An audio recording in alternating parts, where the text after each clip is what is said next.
제가 그 전도 폭발 훈련을 받은 적이 있습니다. 멀리서 받지는 않고요. 서울의 세문안교에서 전도 폭발 훈련을 받은 적이 있어요. 이 전도 폭발 훈련의 마지막 단계 중에 하나가 직접 전도를 하러 가는 겁니다. 저를 이끄는 조장님은 세문안교회 권사님이 있고요. 저희가 갔던 곳은 독립문공원에 갔습니다.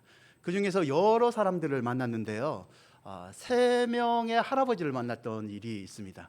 그 3명 중에 한 분의 할아버지가 조용하지만 복음의 내용을 다 듣는 거예요. 마음속에 이분은 오늘 예수님 믿겠다라고 생각을 했죠. 예상대로 이분이 예수님을 믿겠다고 결신을 했습니다. 이제 결신을 했으니까 교회 초청을 해야 되잖아요. 독립문공원과 이제 세문안교회가 가까우니까 저희를 인도했던 세문안교회 권사님이 이제 주일날 몇 시에 어디로 오시면 돼요라고 소개를 했습니다. 그러더만 근데 이 말을 듣고 있는 할아버지가 버럭 화를 내는 겁니다. 교회는 무슨 이런 나쁜, 제가 말을 못하니 나쁜 이 새끼들 하면서 욕을 하기 시작하는 겁니다. 저희 순간적으로 너무 당황을 했죠. 결심까지 한 사람이 갑자기 화를 내니까. 이야기를 들어보니까 이랬습니다. 수십 년 전에 사실 이 할아버지는 할머니의 권유로 교회를 다녔습니다. 마음속에 교회 다니면 내 자식도 잘 되겠지, 교회 다니면 우리 집에 이 돈 문제도 좀 해결되겠지라고 교회를 다녔던 겁니다. 근데 교회를 한 해, 두 해, 세 해 계속 다니면 다닐수록 돈은 더 사라지고요. 자식들은 계속 사고만 치고 육신의 병까지 걸리는 겁니다. 그러니까 자기가 이 진짜 교회 다니면 복 받는 거 맞는가라는 고민에 빠졌던 거죠. 너무 고민에 빠지니까 교회를 원래 열심히 다니는 우리 집사님 할머니한테 이 고민을 얘기를 했답니다. 얘기를 하니까 할머니는 짜증을 내면서 당신이 기도가 부족해서 그래, 교회 가서 예배 시간에 제대로 예배를 안 드려서 그래라고 맨날 부부싸움만 했다는 겁니다. 그래서 할아버지 교회 다니도 별거 없는 것 같다라고 교회를 안 가기 시작했습니다. 교회를 안 가니까 교회에서 당연히 전도사님이 신방을 왔죠. 신방으로 온다고 얘기를 들으니까 할아버지는 마음속에 사실 기대를 했습니다. 전도사님이 왜 오노라고 화를 냈지만 마음속에 내 이 고민을 좀 털어놔야겠다라고 생각을 했죠. 근데 전도사님이 왔는데 웬걸요? 자기 얘기를 듣기는커녕 전도사님 그냥 와서 할아버지 그러시면 안 돼요, 믿음 약하면 안 돼요 라고 기도만 세게 해주시고 그냥 갔답니다. 그 이후로 자기는 교회는 다시 상정도 하지 않겠다고 그렇게 지내셨다고 합니다. 여러분, 제가 독립문공원에서 만났던 이 할아버지가 가진 고민을 한번 여러분 가져본 적은 없습니까? 교회 다니면 믿음 생활하면 잘 돼야 되는데 오히려 교회 다니는 사람은 못 살고 교회 다니지 않고 자기 마음대로 사는 사람이 잘 사는 모습을 보고 우리는 갈등해 본 적이 있지는 않습니까? 시편 73편, 우리가 읽은 이 73편의 시인의 고민은 한 문장으로 하면 이겁니다. 악인은 왜 저주를 받지 않고 형통하는가? 여러분, 하나님은 이스라엘을 택하셔서 하나님의 나라로 삼으셨습니다. 그리고 하나님이 이스라엘을 직접 통치하셨습니다. 통치의 원리는 간단했습니다. 의인은 복, 악인은 저주. 이스라엘에게 이 통치의 원리는 변하지 않는 불변의 원리여야 합니다. 그런데 이 불변의 통치 원리가 이스라엘 백성들이 지내보니까 그대로 시행되고 있지 않는 겁니다. 그래서 73편의 시인은 하나님의 선하심에 관해서, 이 통치하신 하나님의 선하심에 관해서 의문을 제기하는 겁니다. 이 의문은 오늘날 저와 여러분에도 가끔씩 있죠. 당연히 있죠.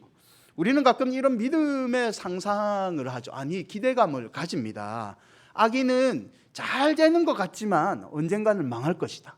예수 믿는 사람은, 의인은 지금은 고난받고 핍박받지만 언젠가는 사람들이 칭찬할 정도로 성공할 것이다. 이런 환상을 우리는 상상을 하게 됩니다. 성도들은 이런 모습을 통해서 하나님께서 이 세상을 다스리고 있다는 것을 확인받고 싶어 합니다. 그런데 여러분, 우리가 처해 있는 현실은 어떻습니까? 현실은 어떻죠? 반대의 모습이 많습니다. 반대의 모습이 많죠. 73편의 시인도 모든 경건한 사람들이 가진 확신으로 시를 시작합니다. 1절을 보시면 하나님이라고 시작하면서 마음이 정결한 자에게 선을 행하시니라는 믿음의 확신으로 시를 시작합니다. 그러나 이 확신은 현실의 당혹감으로 이어집니다.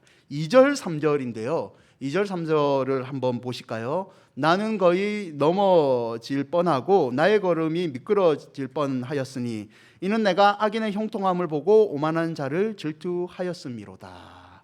시인은 악인이 무병장수하고 불행을 겪지 않는 것에 대해서 곤욕스러움을 감추지 못하고 있습니다. 심지어 4절에서는 이렇게 말합니다. 시인은 악인에게는 고통이 없다라고 얘기를 하죠. 여러분, 고통이 없다는 단어는 묶여진 결박, 매듭이 없다라는 뜻입니다.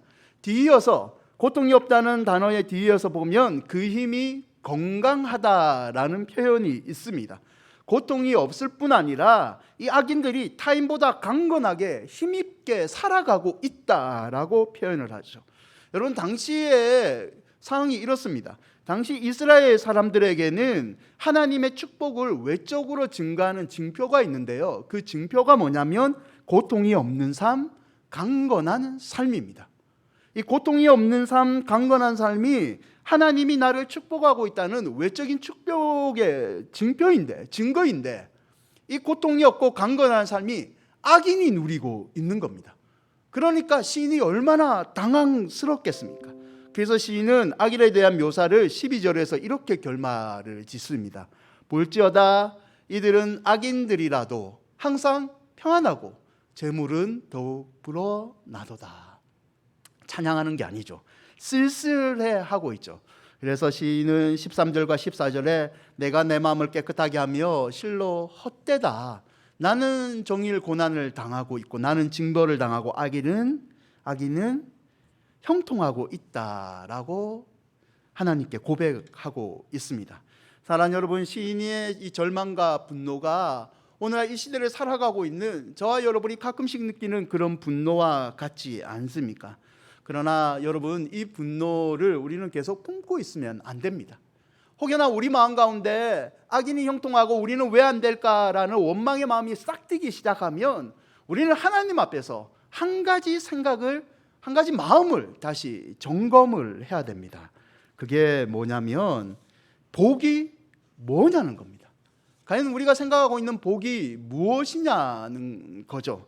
이 세상을 잘 살고 심지어 하나님 없이 잘 사는 것, 그게 과연 복인가라는 것을 우리는 다시 점검해야 됩니다. 여러분, 이 생각을 점검할 때 좋은 비유가 누가복음에 있는데요. 누가복음에 어리석은 부자의 비유가 있습니다. 부자는 풍년을 맞이해서 너무 기뻤습니다. 돈을 많이 벌었으니까요. 그리고 자기 자신에게 자찬을 많이 합니다. 이렇게 얘기합니다. 성경에 보시면 부자가 이렇게 얘기하죠. 내 곳간을 헐고서 더 크게 짓고 내 곡식과 물건들을 다 거기에다 쌓아두겠다. 그리고 내 영혼에게 말하겠다. 영혼아, 여러 해 동안 쓸 만한 많은 물건을 쌓아두었으니 너는 마음 놓고 먹고 마시고 즐겨라. 여러분, 재정 설계 차원, 오늘날 시대의 차원에서 보면 이 부자는 성공한 사람입니다. 지혜로운 사람입니다. 노후를 위해서 빌딩도 샀고요, 노후를 위해서 연금도 많이 들어놓은 사람입니다.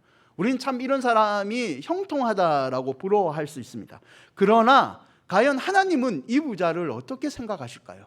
하나님은 이 사람을 형통하다, 지혜롭다고 얘기했을까요? 아닙니다. 하나님은 이 부자를 어리석다라고 표현을 합니다. 누가복음의 표현을 한번 보시죠. 하나님이 이렇게 얘기하십니다. 어리석은 사람아, 오늘 밤에 내 영혼을 내게서 도로 찾을 것이다. 그러면 내가 장만한 것들이 누구의 것이 되겠느냐. 아무리 자기가 복을 받았다고, 재물을 많이 가졌다고 자기의 능력을 자랑할지라도 하나님 보시기에 복이 아니면 소용이 없다는 거죠. 사랑하는 여러분, 복은 오직 하나님 안에 있을 때만 가능한 줄 믿으시기 바랍니다. 여러분, 본문의 시인도 성소에 들어가 이 사실을 깨닫습니다. 17절에 나오는 성소는 바로 온 백성을 다스리는 하나님을 예배하고 그 하나님에 대해서 가르침을 받고 깨닫는 장소입니다. 인간의 고민과 관찰로 이해할 수 없는 일을 하나님의 가르침을 통해서 깨닫는 것을 이 성소라고 표현을 하고 있습니다. 성소에서 시인은 하나님의 깨달음을 얻은 다음에 18절에서 확신에 찬 선언을 하는데요, 지금 악인이 형통하게 보이지만 결국에는 그들이 영원한 하나님의 관점에 보면 그들은 미끄러지고 파멸에 던져질 수밖에 없다라고 얘기를 합니다. 그리고 나서 시인은 고통을 겪고 있는 의인들에게 이렇게 권면을 합니다. 위로를 주죠. 25절인데요. 25절 말씀 우리 가정에서 함께 한번 읽겠습니다. 하늘에서는 주 위에 누가 내게 있으리요? 땅에서는 주밖에 내가 사모할 없나이다. 아멘. 하나님밖에 없다는 것을 시인은 고백하게 되죠. 그리고 28절에 권면을, 고통을 갖고 있는 형제들에게 이렇게 권면해 줍니다. 하나님께 가까이 함이 내게 복이라. 내가 주 여호와를 나의 피난처로 삼아 나의 모든 행적을 전파하리이다. 아멘. 사랑하는 여러분, 시인은 영원한 복이 하나님 안에 있음을 깨닫게 됩니다. 그리고 이 하나님 안에 영원한 복이 있다는 것을 깨달은 이후에 악인의 형통을 부러워하지 아니하고 결국에는 하나님이 의인들에게 복을 주신다는 것을, 그 믿음을 다시 마음속에 다짐하게 되는 겁니다. 이 시인의 고백이 저와 여러분의 고백이 되기를 바랍니다. 사랑하는 여러분, 오늘 우리가 사는 이 세상에 우리는 한정된 이성으로는 도저히 이해할 수 없는 여러 가지 일들을 만나고 있습니다. 어떤 때는 정말 하나님이 계신가라는 의문이 들 때도 있습니다. 목사인 저도 가끔 그런 의문이 들 때도 있습니다. 하나님 언제까지 방관하십니까? 언제까지 이런 고통을 우리가 겪어야 됩니까? 라고 눈물을 흘릴 때가 있죠. 우리는 지금 이 시대가 더 그런 것 같습니다. 교회는 더 핍박만 받고 있습니다. 교인이라는 것은 더 우리를 움츠러들게 만들고 있는 처하는 상황이 됐죠. 여러분, 이 고난할 때 어떻게 원망만 하고 있겠습니까? 불평만 하고 있겠습니까? 이 고난할 때 어쩌면 하나님이 우리에게 원하시는 것은 우리가 하나님을 어떻게 대해야 되는지 우리의 믿음을 다시 한번 점검해라고 하나님 우리에게 요구하고 있는지도 모릅니다. 여러분, 시편의 수많은 기자들이 마음의 시험이 들 때마다 하나의 대원칙을 놓치지 않고 다시 회복을 했는데요, 그 대원칙이 뭐냐면 하나님은 선하시다입니다. 하나님은 선하시다. 하나님은 선하시기 때문에 고난 가운데 나를 하나님이 방관하지 않는다. 하나님은 선하시기 때문에 나는 이 하나님 안에서 몸부림치고 이 하나님 안에서 버티면 내가 이길 수 있다는 것을 시편의 수많은 시인들이 하나님 앞에서 고백하고 그 고난을 이겨냈습니다. 사랑하는 여러분, 선하신 하나님 안에서 진정한 복을 누리시기를 바랍니다. 이 코로나19 이 힘든 시대에 선하신 하나님께서 우리와 우리 가정을 지켜주시기를, 우리 큰은혜 교회를 지켜주시기를 바랍니다. 여러분, 영국의 사람들이 청어를 무척 좋아한 적이 있습니다. 청어가 뭔지 모르실까 싶어서 우리 방송팀이 이렇게 찾아놨어요. 영국에서 살아있는 청어는 한때 굉장히 비싼 값에 거래가 됐다고 합니다. 왜냐하면 고기잡이 선원들이 청어를 산채로 육지까지 갖고 오려면 온갖 노력을 해야 됩니다. 그런데 이 청어라는 놈이 성질이 워낙 급해서 육지로 도착하기 전에 지가 짓불에 죽어서 그냥 다 죽어버렸답니다. 고민이 많이 됐죠. 그러다가 어느 지혜로운 선원이 이 청어를 가지고 오는 그 수족관 같은 데 있잖아요, 옆에 상어 2마리를 풀었다고 합니다. 순간 상어가 청어를 몇 마리를 잡아먹죠. 나머지 청어들은 어떻게 합니까? 살려고 몸부림을 치는 겁니다. 바둥바둥 피해 다닌다고 요리조리. 그랬는데 재밌는 것은 몇 마리는 잡혀 죽었지만 많은 청어들이 상어에게 잡히지 않으려고 도망을 다니니까 육지까지 도착할 때 죽지 않고 살아있는 겁니다. 거기다가 도망 다닌다고 운동을 너무 많이 해서 이 고기의 질도 너무 맛있었다라고 합니다. 그래서 청어잡이 어부들이 영국에서 이 방법을 통해 청어를 산채로 가져오는 방법으로 사용했답니다. 여러분, 적절한 비유가 아닐 수도 있지만 우리 그리스도인들의 고난을 만날 때가 있습니다. 어느 날 우리에게 상어와 같은 고난이 모순처럼 우리를 다가와서 우리를 괴롭힙니다. 이게 왜 필요하지? 하나님 왜 이럴까라는 고민이 우리에게 있죠. 그러나 여러분, 그때 우리 마음속에 잊지 말아야 될 사실이 뭐가 있냐면 하나님은 선하시다는 겁니다. 결국 우리 하나님께서 이 고난도 합력하여 선을 이루어 주신다는 이 대원칙이 흔들리지 말아야 된다는 겁니다. 여러분, 잊지 마십시오. 하나님은 선하십니다. 하나님은 우리 고난 때문에 우리를 힘들게 방관하지 않으시고 언젠가는 우리를 고난을 통해서 정금같이 만들어 주시는 분인 줄 믿습니다. 그리고 하나님이 언젠가는 우리를 하나님 앞에서 웃으면서 승리하는 자로 만들어 주실 줄 믿습니다. 예레미야 12장 1절 말씀이죠. 예레미야 12장 1절, 여호와여, 내가 주와 변론할 때는 주께서 의로우시니이다. 그러나 내가 주께 질문하오니 악한 자의 길이 형통하며 반역한 자가 다 평안함은 무슨 까닭입니까? 예레미야 선지자도 악한 자의 형통을 보고 힘들어하지만 그가 마음속에 놓지 않았던 큰 원칙이 뭐냐면 주께서는 의로우십니다. 주께서는 의로우십니다. 나는 이 믿음을 마음속에 간직하기를 원합니다 라고 고백을 하고 있습니다. 사랑하는 여러분, 우리가 부족하여 구부러진 길을 갈 수 있으나 하나님은 우리 영혼을 소생시키고 반드시 하나님의 의로운 길로 인도하실 줄 믿습니다. 하박국 1장 13절에도 주께서는 눈이 정결하심으로 악을 참아보지 못하시며 패역을 참아보지 못한다라고 이야기를 하고 있습니다. 사도 바울은 로마서 11장 마지막 부분에 이런 말을 합니다. 깊도다 하나님의 지혜와 지식에 풍요함이여 부요함이여 그의 판단은 측량치 못할 것이며 그의 길을 찾지 못할 것이로다. 누가 주의 마음을 알았느뇨? 누가 그의 묘사가 되었느뇨? 하나님은 우리의 생각을 더 뛰어넘으신 깊고 넓은 계획을 가지신 선하신 분이라는 것을 사도 바울은 저와 여러분에게 권면하고 있습니다. 롱펠로라는 사람이 이런 말을 했습니다. 하나님의 연자맷돌은 매우 천천히 돌아갑니다. 그러나 몹시 부드럽게 갑니다. 하나님의 연자맷돌, 인생의 성도에게 씌우시는 어떻게 보면 연단, 시험은 매우 천천히 돌아갑니다. 그러나 부드럽게 돌아가고 있다는 사실, 우리를 의인으로 만들어준다는 사실을 여러분 잊지 마시기를 바랍니다. 때로는 우리가 하나님의 지혜와 지식을 다 이해할 수 없어서 안타깝고 답답할 때가 있습니다. 그러나 여러분 잊지 마십시오. 하나님은 졸지도 아니하시고 주무시지도 아니하시고 우리와 우리 가정을 지키시는 우리의 유일한 파수꾼 분이십니다. 그러므로 선하신 하나님께서 이 힘든 상황을 이겨내게 해달라고 우리 하나님께 간절히 기도하시기를 바랍니다. 여기서 우리 한 가지만 더 생각해 보겠습니다. 그럼 어떤 사람이 이 선하신 하나님의 인도하심을 풍성하게 누릴 수 있겠습니까? 우리 1절 말씀인데요. 1절 말씀을 한번 보시죠. 하나님이 참으로 이스라엘 중 마음이 정결한 자에게 선을 행하시나니. 하나님이 이스라엘 택하신 백성들을 다 축복하시고 결국 형통의 길로 이끌어 주시는데 특별히 마음이 정결한 자에게 선을 행해 주신다고 오늘 시편의 기자는 고백하고 있죠. 여기서 정결하다는 것은 마음의 진실을 의미합니다. 마음의 진실한 자.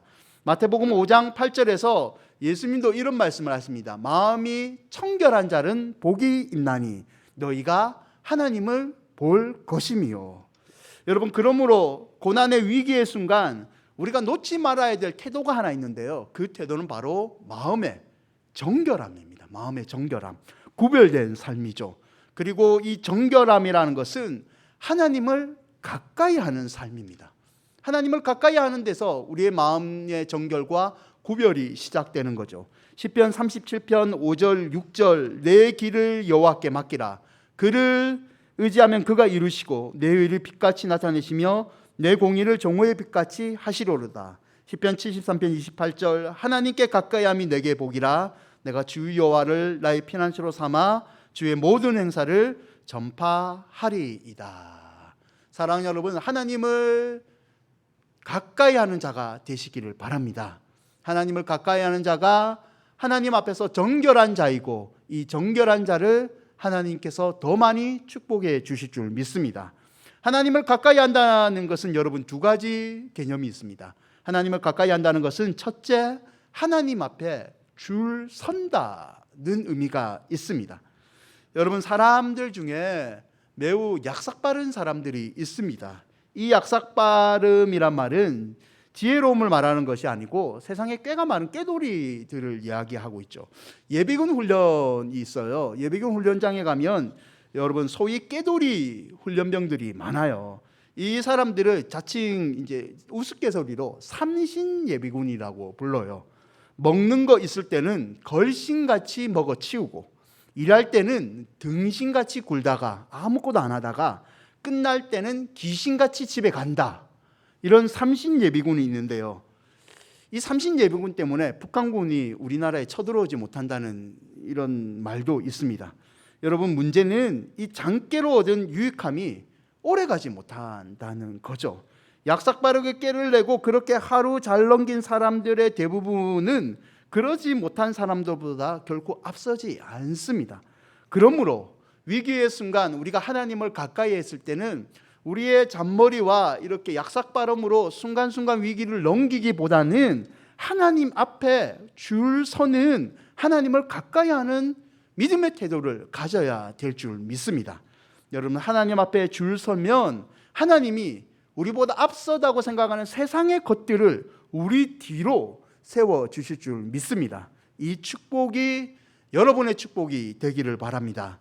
마태복음 6장 33절, 너희는 먼저 그의 나라와 그의 의를 구하라. 그리하면 이 모든 것을 너희에게 더 하시리라. 하나님 앞에 서는 것을 우리가 몸부림치면 나머지 것들은 하나님이 해결해 주실 줄 믿습니다. 둘째, 하나님을 가까이 한다는 것은 하나님 앞에 자리 잡고 앉는다라는 의미가 들어가 있습니다. 하나님 앞에 자리 잡고 앉는 것이 하나님을 가까이 하는 복인 거죠. 여러분, 우리는 몇 주 전 한나의 말씀을 통해서 이 의미를 알 수 있습니다. 사무엘상 1장 27절에 한나는 하나님 앞에 자리를 잡고 앉아 있다가 여러분 귀한 아들 사무엘을 얻지 않았습니까? 하나님이 주신 처세술의 가장 강력한 것은 하나님 앞에 자리를 잡고 앉는 것입니다. 왜냐하면 이렇게 자리 잡고 앉는 자를 하나님께서 결코 쫓아내지 않습니다. 여러분, 그러므로 이 위기의 순간 우리는 하나님 앞에 자리를 잡는 기도의 습관을 다시 회복해야 될 줄 믿습니다. 이번 주부터 교회에서의 모든 모임은 여전히 제한을 하겠습니다. 다만 한 2주 동안 우리 청년들이 잘 협조해 줬는데요, 자기가 개인적으로 교회 와서 이 지하의 예배당에서 기도하고 싶은 사람들은 하십시오. 이번 주부터 2명, 3명 모여서 기도하는 거는 저희들이 조금 계속 자제를 하는데, 내 개인적으로 교회 와서 저녁이든 아침이든 좀 기도를 하고 싶다 이전처럼 하시는 분들은 경건의 습관을 회복하기 위해서 교회에서 기도하는 것을 허용해 드리겠습니다. 여러분, 이렇게 조금 허용을 하는 것은 저도 그렇지만요, 우리가 경건의 습관을 하나님 앞에 자리 잡는 모습을 하지 않으면 우리의 삶의 모든 것이 무너지기 때문입니다. 사랑하는 여러분, 집에서 하시든지 아니면 가정에서 하시든지 그게 안 되면 내가 예배드리는 우리 큰은혜 교회 예배당에서 하시든지 하나님 앞에 자리 잡는 경건의 습관을 회복하십시오. 여러분, 기도가 아니면 요즘 유튜브에 찬양들 많잖아요. 찬양을 들어서라도 그 자리 잡는 경건의 습관을 회복하시기를 바랍니다. 그것만이 하나님을 따르고 형통할 수 있는 방법인 줄 믿습니다.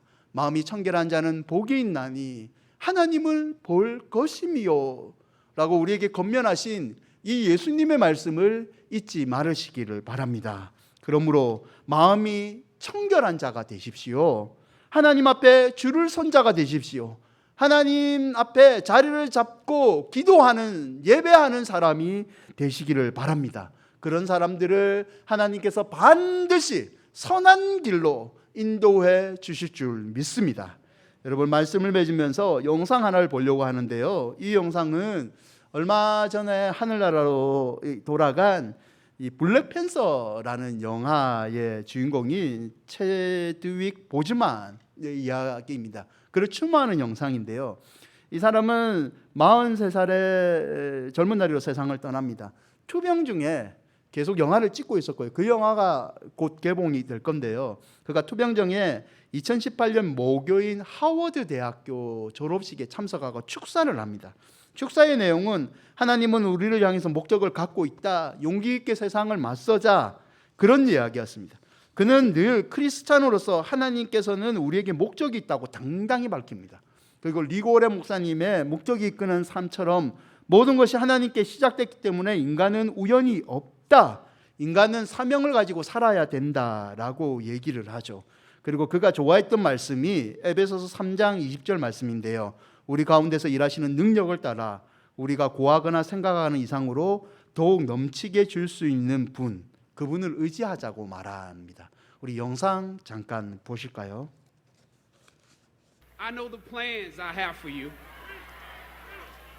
Plans to prosper you and not to harm you. Plans to give you hope and a future. Sometimes you need to feel the pain and sting of defeat to activate the real passion and purpose that God predestined inside of you. God says in Jeremiah, I know the plans I have for you. Plans to prosper you and not to harm you. Plans to give you hope and a future. Graduating class, hear me well on this day. When you have reached the hilltop and you are deciding on next jobs, next steps, careers, further education, you would rather find purpose than a job or a career. Purpose crosses disciplines. Purpose is an essential element of you. It is the reason you are on the planet at this particular time in history. Your very existence is wrapped up in the things you are here to fulfill. Whatever you choose for a career path, remember the struggles along the way are only meant to shape you for your purpose. When I dare to challenge the system that would relegate us to victims and stereotypes with no clear historical backgrounds, no hopes or talents, when I questioned that method of portrayal, a different path opened up for me. The path to my destiny. When God has something for you, it doesn't matter who stands against it.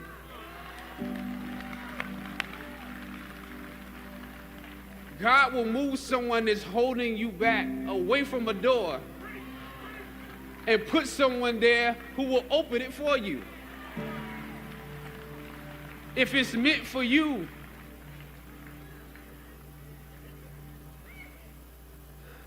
I don't know what your future is, but if you're willing to take the harder way, the more complicated one, the one with more failures at first than successes, the one that has ultimately proven to have more meaning, more victory, more glory, then you will not regret it. Now, this is your time.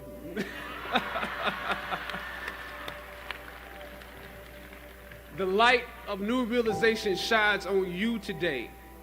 Howard's legacy is not wrapped up in the money that you will make, but the challenges that you choose to confront. As you commit to your past, press on with pride and press on with purpose. God bless you. I love you, Howard. Howard forever.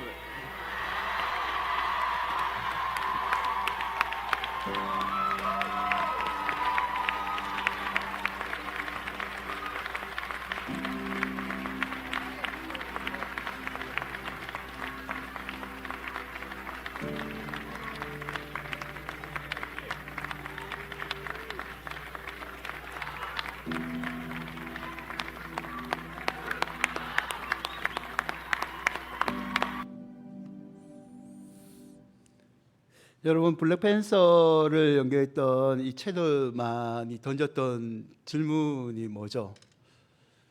결국 하나님을 향한 목적을 가지고 그 하나님을 가진 목적으로 세상과 맞서 도전하라. 그러나 하나님께서 너희들에게 성공을 주신다는 도전을 자신의 후배들에게 암투명을 하고 있는, 어쩌면 인생의 마지막을 직감할 그 시에게 던졌습니다. 사랑하는 여러분, 고난의 시기에 이길 수 있는 방법은 결국 하나님 안에 있는 방법밖에 없습니다. 그러므로 하나님께 여러분 줄을 서십시오. 세상에 줄을 서지 마시고, 돈에 줄을 쓰지 마시고, 세상의 지혜에 의지하지 마시고 하나님 앞에 줄을 서십시오. 하나님 앞에 자리를 잡고 앉으시기를 바랍니다. 하나님을 가까이함이 내게 복이라는 이 시편 기자의 권면을 여러분 마음속으로 받아들이기를 바랍니다. 하나님을 가까이하는 삶이 결국 우리가 살 길임을 잊지 마시기를 바랍니다. 아무쪼록 하나님을 가까이함으로 하나님 앞에서 형통한 자가 되시기를, 이 위기의 순간 기도의 습관으로 예배의 회복으로 이겨내시기를 주님의 이름으로 축원드립니다.